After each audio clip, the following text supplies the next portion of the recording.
The weight of a kingdom felt heavier than usual on Alpha King Damien Cross's shoulders. It settled in the tight line of his jaw and the weary clench of his fists as he stared out the floor-to-ceiling window of his office. The sprawling forests of his territory, usually a source of strength, offered no comfort. His beta and trusted advisor, Marcus, stood silently by the door, his presence a familiar, steady anchor in the storm of Damien's thoughts. Damien Cross was Alpha King of the Northern Fang Pack, the largest and most powerful of the 5 great packs that divided the continent. The title King was more than honorific. His territory was vast, his bloodline ancient, and his pack's military strength unmatched. But even a king had to navigate the complex web of interpack politics. The International Summit brought together the 5 great alphas to negotiate trade, territorial boundaries, and mutual defense. It was less than a month away, and with it came the final round of negotiations for the eastern trade routes. His primary rival, Alpha Valerius of the Stone River Pack, was second in power only to Damien himself and notoriously traditional.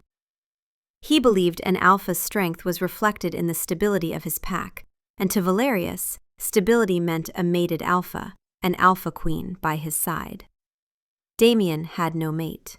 He had chosen to focus on building his kingdom rather than pursuing partnership, and his wolf had been silent on the matter for all his 32 years. "He will use it against me," Damien said, his voice a low growl that vibrated through the room. "Valerius will paint me as incomplete, a leader without a foundation. He'll argue that my reign is temporary, my promises unstable." Marcus stepped forward, his expression grim. "He will. The council elders are already whispering. They see your unmated status as a vulnerability. Valerius will exploit it to undermine your claim on the roots." Damien turned from the window, his golden eyes flashing with frustration. "I have no time for the charade of courtship. The women of the court are interested in a crown, not a partner. I need a queen who understands strategy, not just ceremony." A thought, bold and unconventional, sparked in Marcus's mind. "Then perhaps you don't need a true queen. Not yet. You need a partner for the summit, a temporary arrangement." Damien's brow furrowed.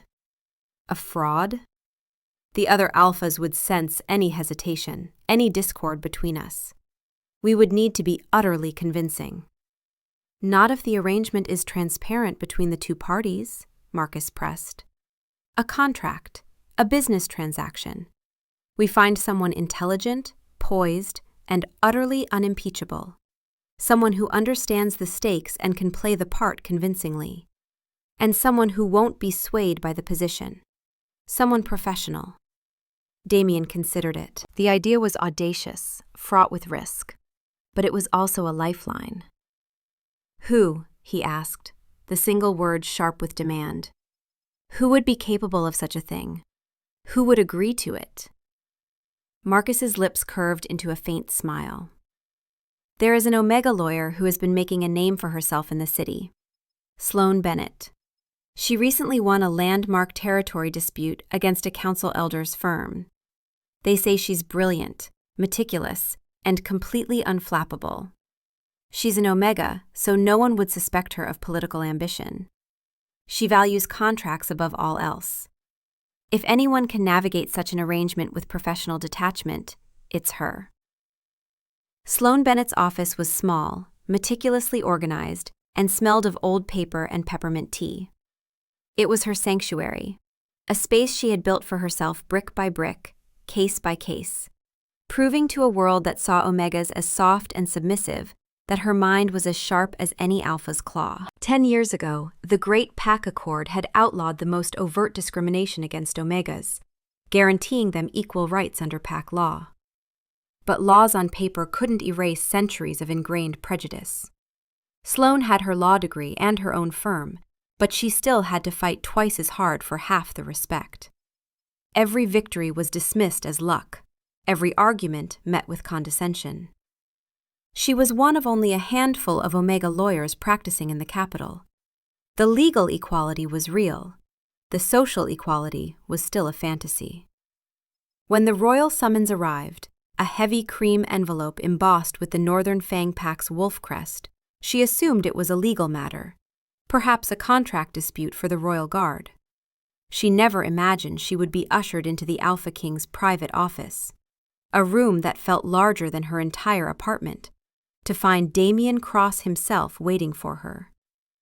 He was more imposing in person than any portrait had ever conveyed. Power radiated from him, a palpable force that made the air feel thick and charged. His scent, a heady mix of pine, winter frost, and something uniquely dominant, was overwhelming. Sloane fought the instinctual omega urge to lower her gaze, to make herself smaller. Instead, she met his golden eyes directly and offered a crisp, professional nod. "Alpha King, you requested my services." Damien gestured to the chair opposite his massive oak desk. "Ms. Bennett, thank you for coming on such short notice. What I am about to propose is unorthodox and will require absolute discretion." He laid out the situation with blunt, military precision. The summit, the political posturing of Alpha Valerius, the need for a temporary queen. He wasn't asking for a mate, he was offering a job. A short-term, high-stakes, theatrical performance. Sloane listened without interruption, her face a mask of calm neutrality.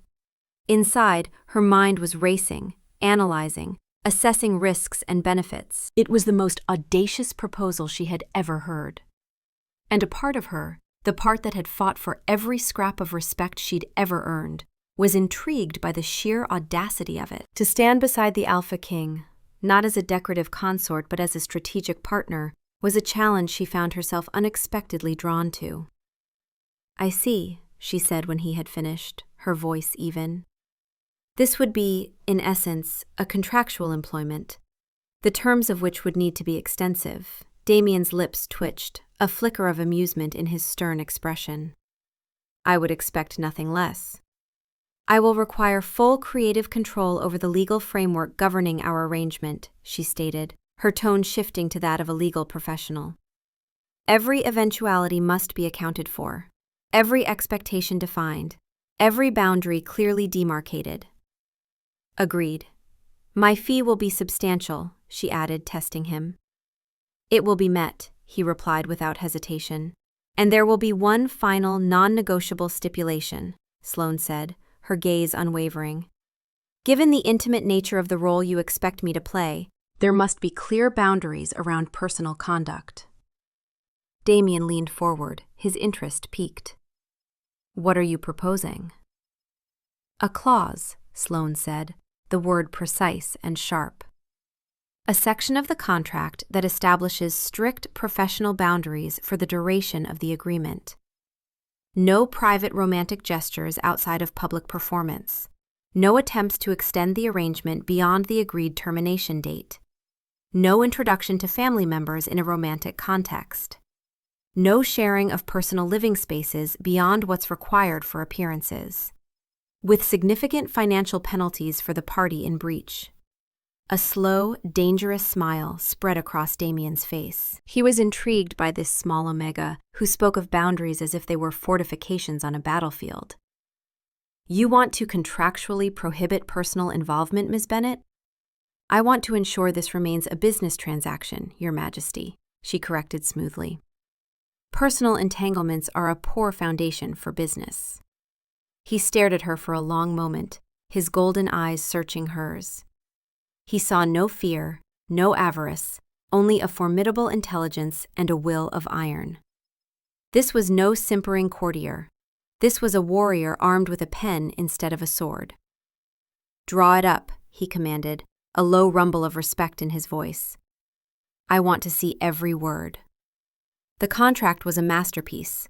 47 pages of dense, laser-precise legal language that covered everything from public appearance schedules and acceptable topics of conversation to wardrobe allowances and a mutually agreed-upon backstory for their whirlwind courtship. It included provisions for how they would handle questions about scent marking and mating bonds. They would claim the formal marking ceremony was planned for after the summit, once they returned to his territory, a private affair befitting their personalities. They would exchange clothing and personal items beforehand to ensure their scents mingled naturally, creating the olfactory impression of an established couple. Sloane had worked on it for 3 days straight, fueled by caffeine and a fierce determination to protect herself. She presented it to him in his office, spreading the pages across the polished surface of his desk. Damien and Marcus spent the next 3 hours reading through it, line by line. Marcus would occasionally raise a point, only for Sloane to counter with a perfectly reasoned argument, citing a precedent or a potential loophole he'd overlooked. Damien remained mostly silent, watching her. He was fascinated. He had never met anyone who thought like she did. She moved through the labyrinth of legalities with a grace and confidence that was captivating. Her mind was a fortress, and he found himself wanting to see what was inside. They arrived at Clause 12, nestled on page 34. It was titled, Professional Boundaries Mandate. It listed, in meticulous detail, the actions that constituted breach. Private romantic gestures such as gifts or personal declarations outside of required public appearances. Attempts to extend the contractual relationship beyond the specified end date. Introduction to family members in a romantic rather than professional context. And cohabitation beyond what was necessary for maintaining public appearances. The penalties were severe. Forfeiture of the entire fee and a public statement clarifying the professional nature of the partnership. This is thorough, Marcus managed, looking at Sloane with a new level of awe. Are you certain this level of restriction is necessary, Ms. Bennett? Damien asked, his gaze fixed on her. He wasn't questioning the clause, he was questioning her.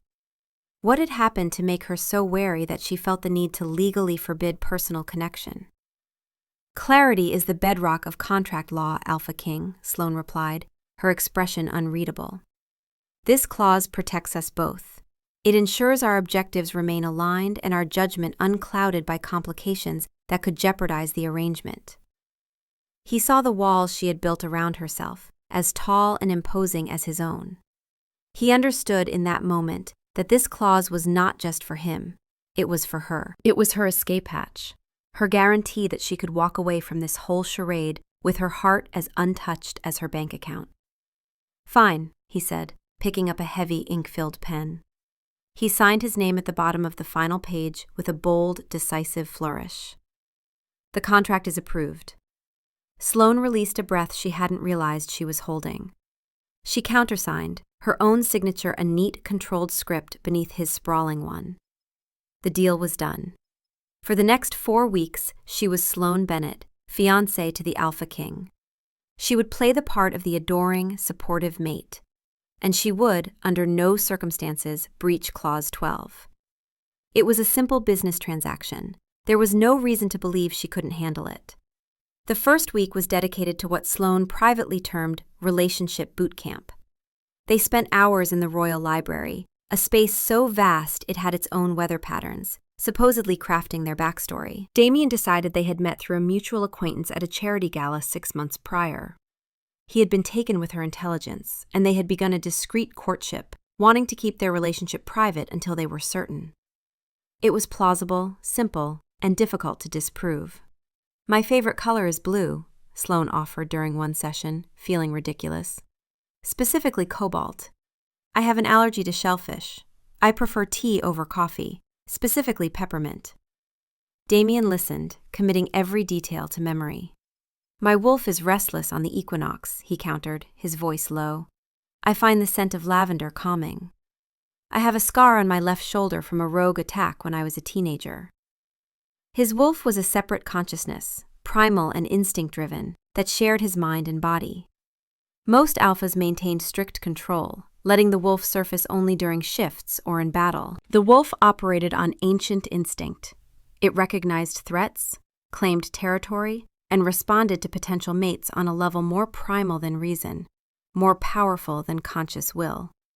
Right now, his wolf was becoming increasingly interested in the woman sitting across from him, and Damien was having to exert more control than he cared to admit. It was a strange form of intimacy, exchanging these sterile facts like trading cards. Yet, with each detail, the lines of the formidable Alpha King blurred, revealing glimpses of the man beneath. Why lavender? she asked, surprising herself with the personal curiosity. He looked up from the notes Marcus had prepared. My mother's garden. She died when I was young, but I remember her there, tending the lavender beds. It's one of the few memories I have of feeling completely safe. The admission hung in the air between them, more vulnerable than any fact sheet could capture. Sloane felt something shift in her chest, a softening she couldn't afford. "I'm sorry," she said quietly, "for your loss." "It was a long time ago," he said. Then, after a pause, "What about you? Why law?" She'd answered this question 1,000 times with a polished, professional response. But something about the way he'd shared his truth made her want to share hers. "When I was 12, my father was accused of stealing from the pack stores. He was innocent, but he was an Omega, and the Alpha's word was law. No trial, no evidence presented, just punishment. I watched them take everything we had." She met his eyes. "I decided then that I would learn every law, every precedent, every loophole. I would make sure no one could do that to anyone I cared about ever again." Damien's jaw tightened. "Did you ever get justice for him?"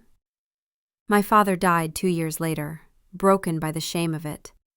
She straightened in her chair, rebuilding her walls. "But I got justice for others, 73 cases and counting." 74, he said softly. "This counts too. What Valerius would do to me, to my pack, if given the chance, it's not so different. Using perception as a weapon." She blinked, startled by the connection he'd drawn. For the first time, she saw their arrangement not as a transaction, but as a kind of partnership against a system that sought to diminish them both, albeit in very different ways. They also began the practical work of scent mingling. Sloane provided several scarves and a sweater. Damien gave her one of his worn training shirts and a jacket he wore frequently.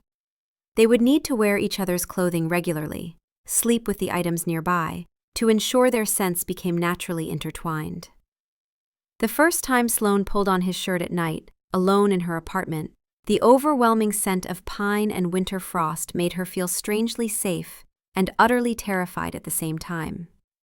She found herself breathing it in deeper than necessary, her fingers clutching the fabric. This was dangerous territory. She folded it carefully and placed it on the pillow beside her, telling herself it was just part of the job. But when she woke in the morning with her face pressed against it, she knew she was lying to herself. Damien had a similar experience with her sweater.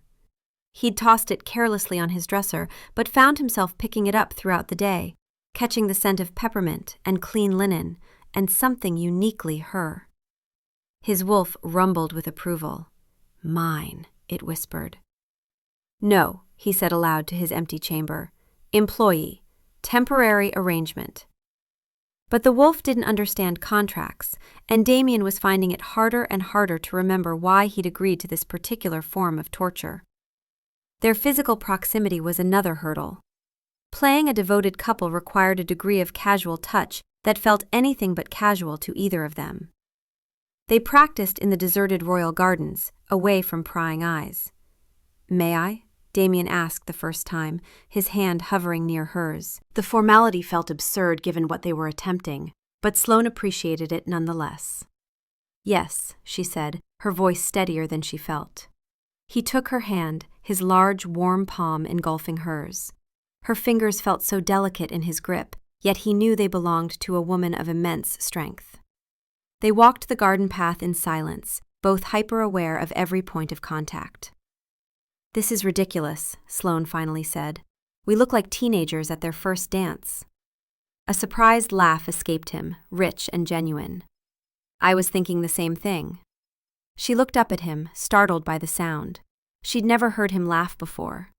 It transformed his face, softening the hard edges, revealing warmth she hadn't known existed beneath the stern exterior. "You should do that more often," she said, before she could stop herself. "What?" "Laugh. It suits you." Something flickered in his golden eyes, something warm and dangerous. "Careful, Ms. Bennet. That almost sounded personal." She felt heat rise to her cheeks. It was a professional observation. A king who appears more approachable is more effective politically. Of course, he said. But there was a slight curve to his lips that suggested he didn't believe her any more than she believed herself. They continued their practice, and gradually the touches became easier. His hand on the small of her back as they walked, her fingers adjusting his collar when it went askew. Him tucking a strand of hair behind her ear, his thumb lingering against her temple just a moment too long.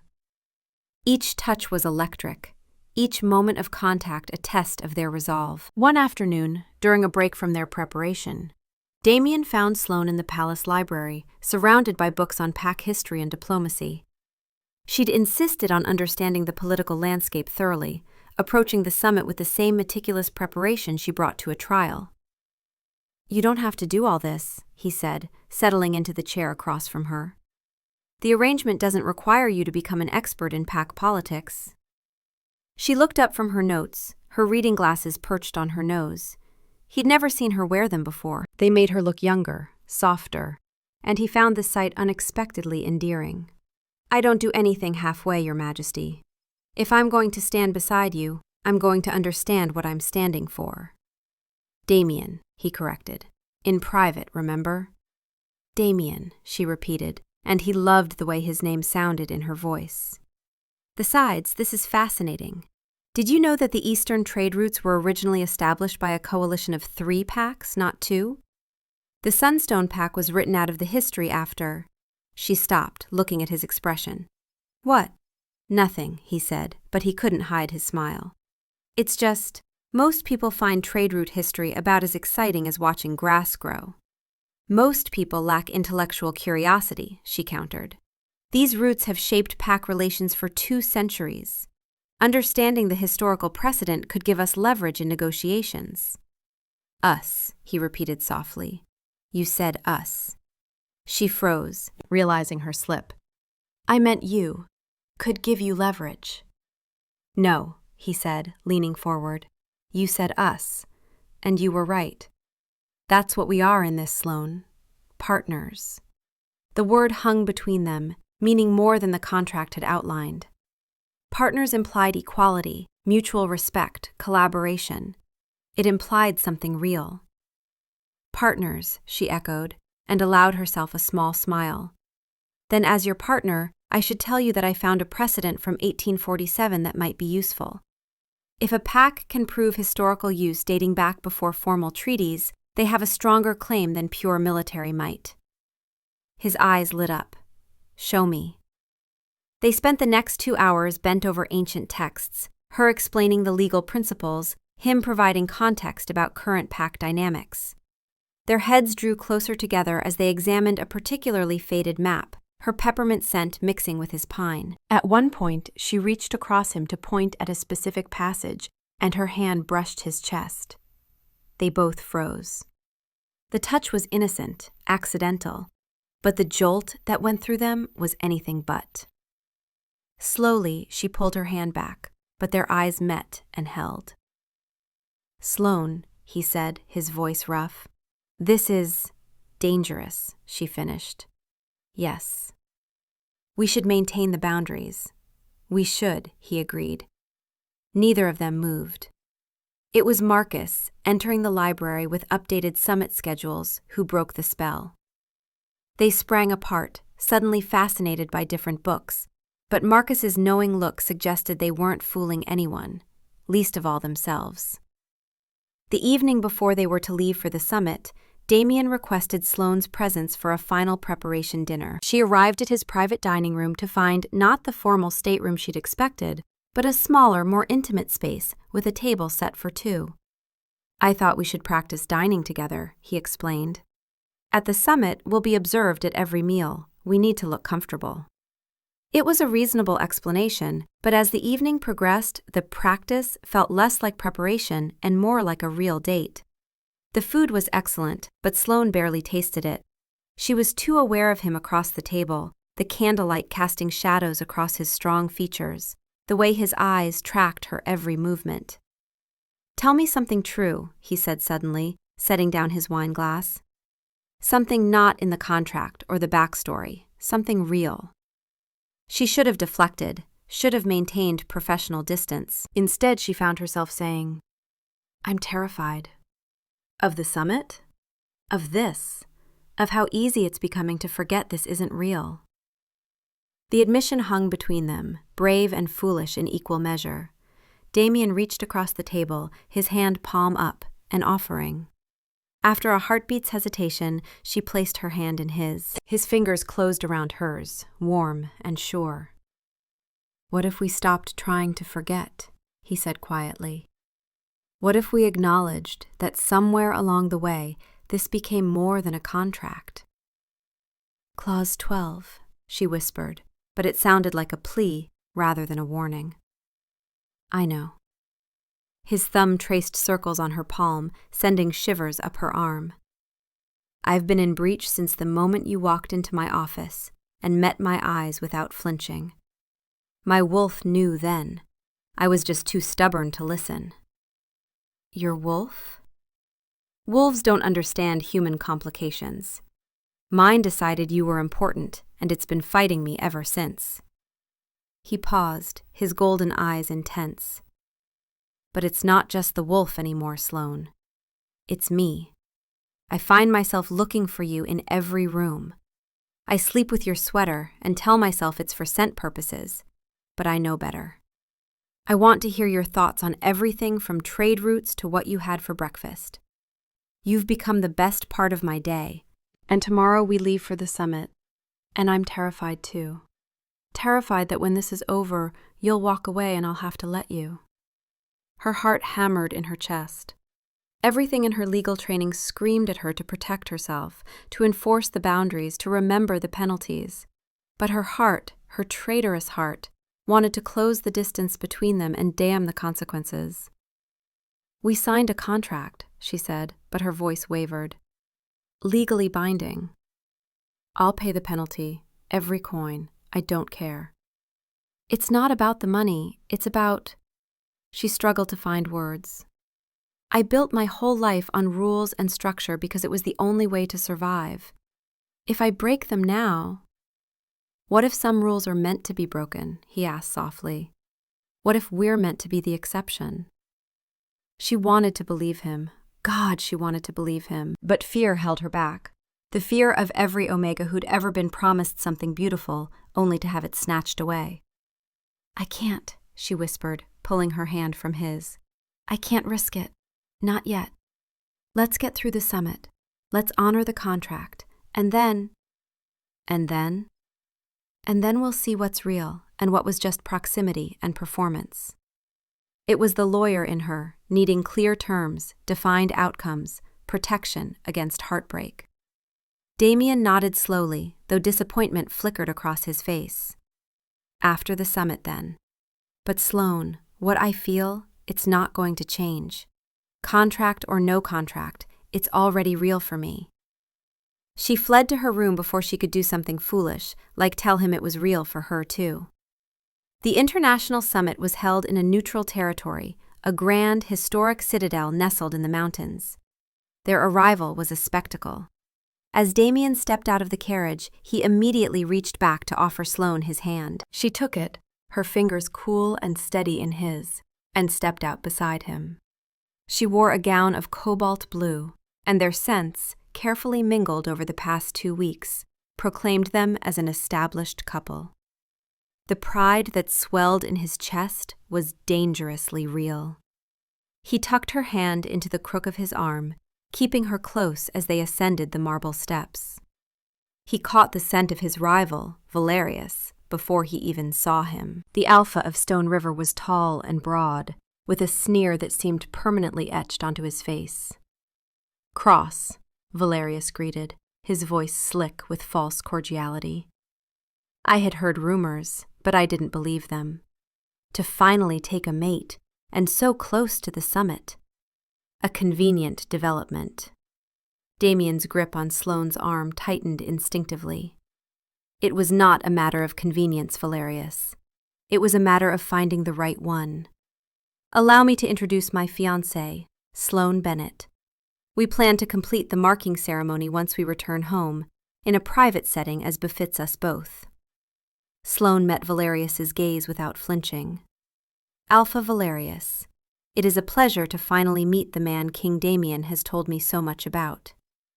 The subtle emphasis, the implication that she was already privy to the king's political confidences, was a masterful touch. Valerius's sneer faltered for a second. The encounter was brief, but it set the tone for the days to come. That night, back in their lavish suite with 2 separate bedrooms connected by a shared living area, the tension was thick. "You were brilliant today," he said, shrugging out of his formal jacket. "With Valerius." Sloane offered a small smile. "It's my job to analyze and advise, Your Majesty." "Damien," he corrected, his voice softer. "In private, remember?" "Damien," she said, and the intimacy of his name in the quiet room made her ache. She turned to go to her room, needing distance. "Sloane," he called after her. She paused, turning back. "Thank you. For today. For all of this." She nodded and retreated into her room, but sleep was impossible. Around midnight, she heard a sound from the shared living area. Curiosity overrode caution, and she opened her door to find Damien standing by the window in sleep pants and nothing else, his muscled back tense. "Can't sleep either?" she asked softly. He turned, and the vulnerability in his face took her breath away. "Every time I close my eyes, I see Valerius looking at you like you're beneath him. It takes everything in me not to go to his suite and remind him what happens to alphas who disrespect what's mine." He stopped, realizing what he'd said. "I'm sorry. I don't own you. The contract doesn't—" "Stop," she interrupted, moving closer. "Stop apologizing for caring. I'm tired of pretending this is just a performance." She stood before him in her sleep clothes, her hair loose around her shoulders, and for once, she let her walls down. "I couldn't sleep either, because I keep thinking about what you said at dinner. About this being real." "Is it?" he asked, his voice raw with hope and fear. "For you?" "Yes," she whispered. "God help me, yes. I've been in breach of Clause 12 for days now, maybe longer. I'm falling for you, Damien, and it terrifies me because I don't know how to be this vulnerable and survive it." He closed the distance between them, his hands coming up to frame her face with a gentleness that made her want to weep. "Then we fall together, and we figure out how to survive it together." "The contract says—" "Damn the contract," he said fiercely. "I'll pay every penalty, make every restitution, shout from the summit hall that this was never fake for me. I don't care about the terms anymore, Sloane. I care about you." She rose on her toes, her hands sliding up his bare chest, feeling his heart thunder beneath her palms. "We're both in breach, then." "Spectacularly," he agreed, and then his lips were on hers, and the kiss was nothing like she'd imagined. It was tender and fierce, desperate and reverent, a claiming and a surrender all at once. His arms wrapped around her, pulling her against him, and she melted into his warmth, into his strength, into the absolute rightness of being held by him. When they finally broke apart, both breathing hard, he rested his forehead against hers. "Stay with me tonight. Just sleep, nothing more. I need you close." She should have said no, should have maintained the last shred of professional boundary. Instead, she took his hand and let him lead her to his room. They lay together in his bed, her back to his chest, his arm wrapped securely around her waist, and for the first time in weeks, they both slept soundly. The next morning brought reality crashing back. They woke tangled together, and the moment Marcus knocked on the suite door, they sprang apart like guilty teenagers. But throughout the day's negotiations, something had shifted. They moved like a real unit now, no longer acting but simply being. In the tense negotiation sessions, she would sit just behind him, occasionally tapping his arm with their prearranged signals. A single tap meant caution, you're revealing too much. A double tap meant press the advantage, they're bluffing. Her legal mind was his secret weapon, and the fierce protective pride he felt had nothing to do with their contract anymore. During a luncheon, a young alpha from the Sunstone Pack, Alpha Kale, engaged Sloane in conversation, clearly charmed by her.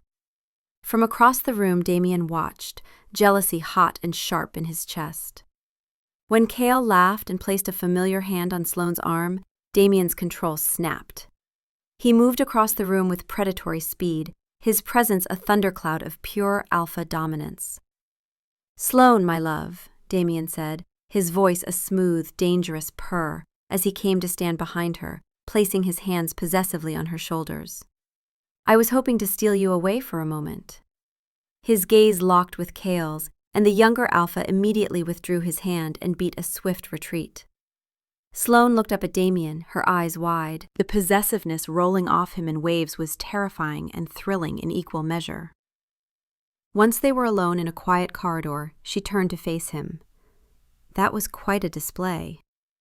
"He was touching you," Damien growled, still not fully in control. "You're mine, Sloane. I know we're supposed to be pretending, but I can't watch other males."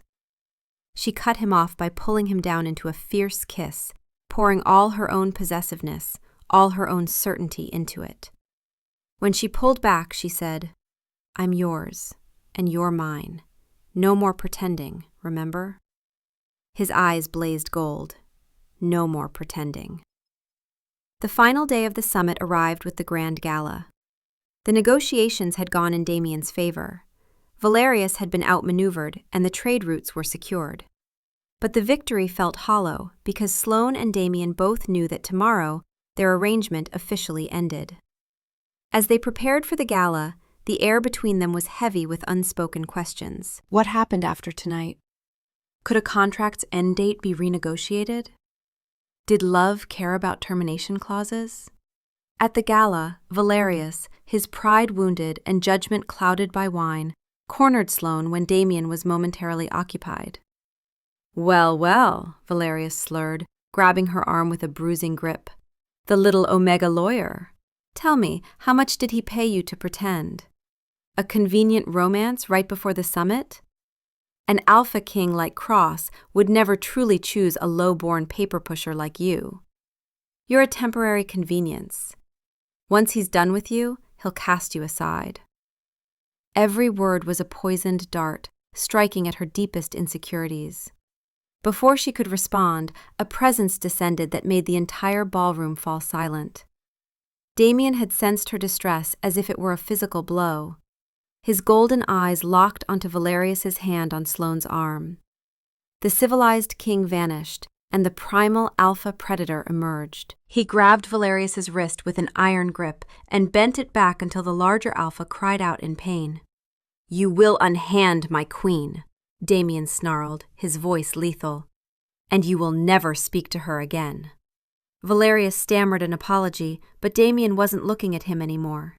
He was looking at Sloane. He saw the flicker of pain in her eyes from Valerius's words, and something inside him shattered. The contract, the summit, the politics, none of it mattered. Only she mattered.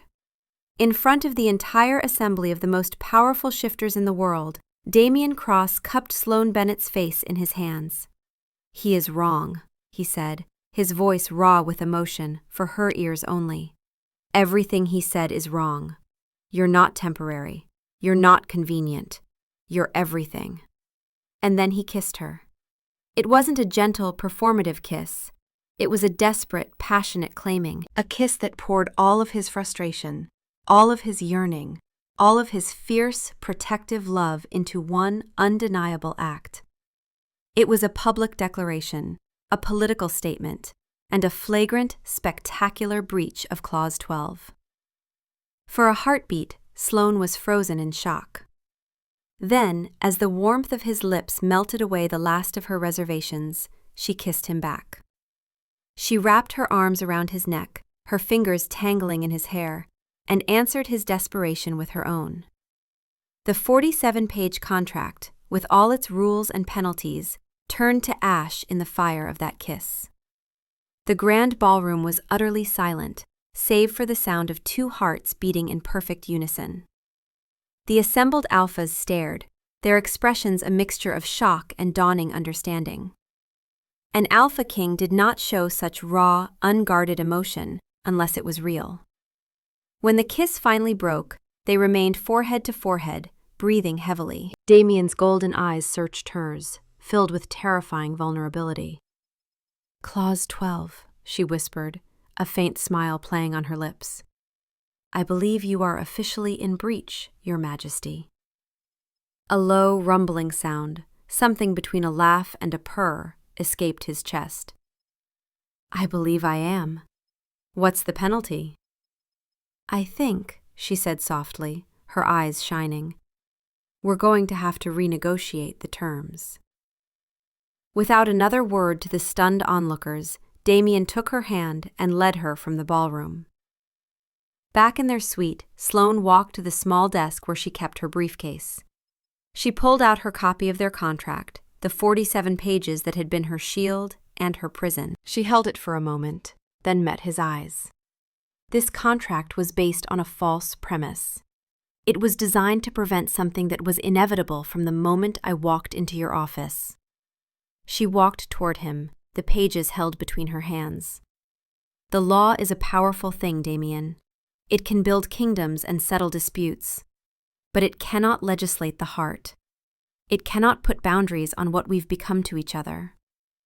And with that, she ripped the contract in half. The sound of tearing paper was loud in the quiet room, liberating. She tore it again and again until the meticulously crafted clauses were nothing but confetti. She let the pieces flutter to the floor between them. "No more clauses," she said, her voice ringing with freedom. "No more performances, no more penalties." Damien's stern facade crumbled completely.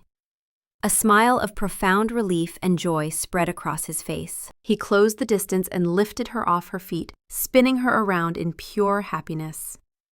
"No more clauses," he agreed, his voice rough with emotion as he set her down, his hands framing her face. "Just this. Just us." He kissed her again, gently this time, a kiss of reverence and promise. It was the first kiss of their real life together. "Sloane Bennett," he murmured against her lips. "Will you be my queen? Not for a summit, not for a contract. For real. Forever." "I think that goes without saying," she whispered back, a joyous laugh bubbling up. "But for the record, yes, Damien. 1,000 times yes." The contract was destroyed, but in its place, they had begun to write a new story, one with no predetermined clauses, no exit strategies, and no limitations. It was a story of an alpha king who found his strength not in power, but in vulnerability, and an omega lawyer who discovered that the greatest protection wasn't a fortress of rules, but the open arms of someone who saw her for exactly who she was. Marcus arrived at dawn, his expression caught between exasperation and relief. "The council is in an uproar. Half think you've lost your mind. The other half are calling it the most brilliant political move they've ever seen." He paused, his gaze shifting to Sloane, who stood beside Damien, their hands intertwined. "Valerius left before sunrise. He won't challenge the trade agreements now. And as for the others, they're convinced what they witnessed was genuine. Some are calling it a love match for the ages. Your reputation hasn't been damaged, Your Majesty. If anything, showing that level of passion and protectiveness has enhanced it." Damien pulled Sloane closer, pressing a kiss to her temple. "Good, because I have no intention of pretending otherwise ever again." Their arrangement was over. Their life was just beginning.